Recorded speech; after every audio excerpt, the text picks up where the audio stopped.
Rumusan yang kami dapat buat apabila membual Encik Muhammad Haris adalah penyalahgunaan kuasa adalah isu yang sangat serius yang mempunyai kesan negatif yang luas terhadap individu dan masyarakat. Menurut beliau, apabila seseorang yang memegang kuasa menggunakan kuasa tersebut secara tidak beretika atau dengan cara yang tidak betul, ianya akan membawa kepada pelanggaran hak asasi manusia, rasuah, penyalahgunaan kewangan dan penindasan terhadap orang atau kumpulan tertentu. Pelanggaran hak asasi manusia berlaku apabila individu atau kumpulan tidak diberi perlindungan yang sepatutnya dan hak-hak mereka dipinggirkan oleh pemimpin. Ini termasuk penahanan tanpa sebab yang adil, penyiksaan, diskriminasi atau sekatan kebebasan bersuara. Menurut Encik Hari, penyalahgunaan kewangan awam adalah masalah yang sering dikaitkan dengan penyalahgunaan kuasa. Ini termasuk pengubahan wang haram, penggelapan dana atau penyelewengan dana awam untuk tujuan peribadi. Penyalahgunaan kewangan awam merugikan masyarakat dengan mengurangkan sumber yang sepatutnya digunakan untuk pembangunan dan kebajikan umum.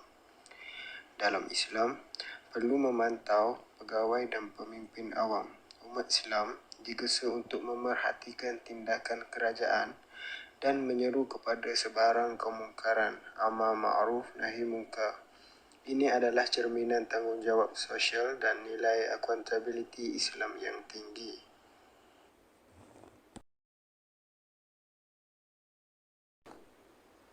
Rumusan yang dapat disimpulkan daripada sesi temu bual yang telah kami jalankan bersama dengan Encik Ruben adalah berkaitan dengan penyalahgunaan kuasa di mana ia melibatkan aspek individu yang berkuasa dan individu yang tidak berkuasa serta aspek lainnya iaitu masyarakat dan negara.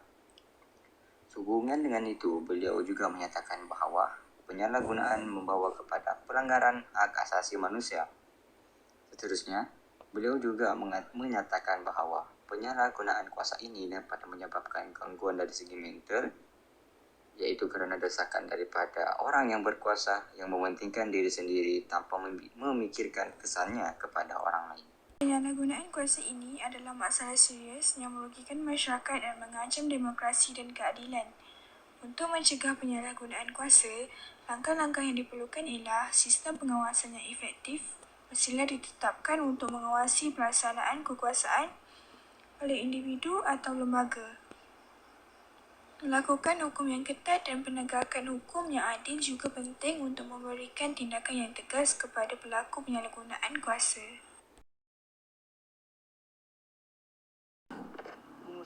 Rumusan yang kami dapat setelah menemu buah Encik Zahiruddin adalah penyalahgunaan kuasa merupakan satu isu yang serius dan harus dibantah dengan segera. Ia membawa kesan yang negatif kepada negara kerana ia dapat menindas orang yang lemah. Isu ini amat merugikan negara kerana dapat terjadi isu rasuah dan penyelewengan di dalam negara. Isu ini juga amat wajar diatasi kerana isu ini membawa impak yang buruk kepada negara dan kepada rakyat. Ia membawa ketidakadilan kepada rakyat biasa dan memberi keuntungan kepada rakyat yang mempunyai jawatan yang besar di dalam sesebuah organisasi. Persepsi tentang penyalahgunaan kuasa mempunyai banyak variasi, namun ia bergantung kepada kepercayaan dan latar belakang individu dan kelompok tersebut.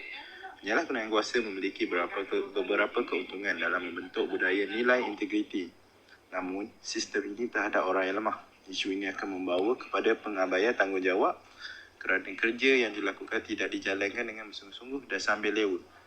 Para pekerja juga tidak melakukan pemeriksaan dan mengambil tindakan sehingga mereka tidak lagi takut untuk melanggar undang-undang.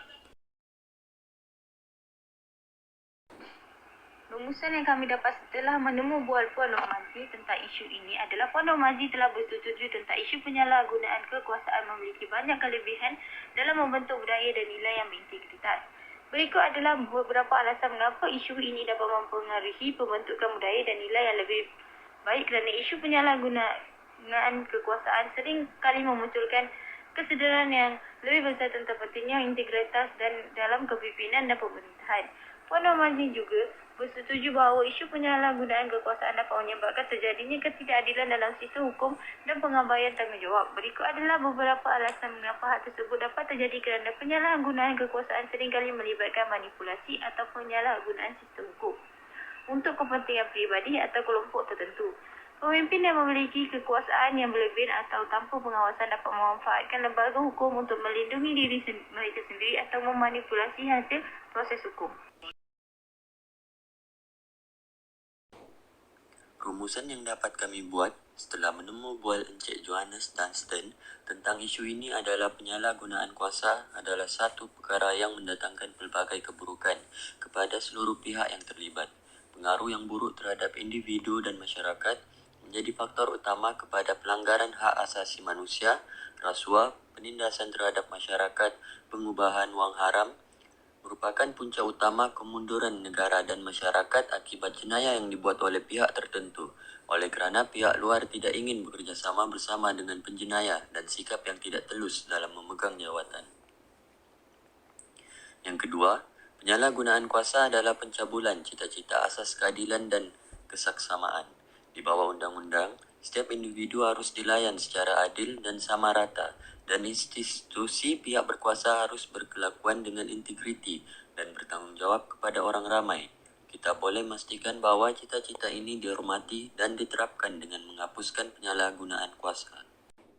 Sebagai kesimpulan, mereka menegaskan bahawa penyalahgunaan kuasa adalah suatu masalah yang sangat serius, yang mana harus ditangani secara serius dan tindakan pencegahan yang efektif harus dilakukan untuk memastikan penggunaan kekuasaan yang adil dan bertanggungjawab.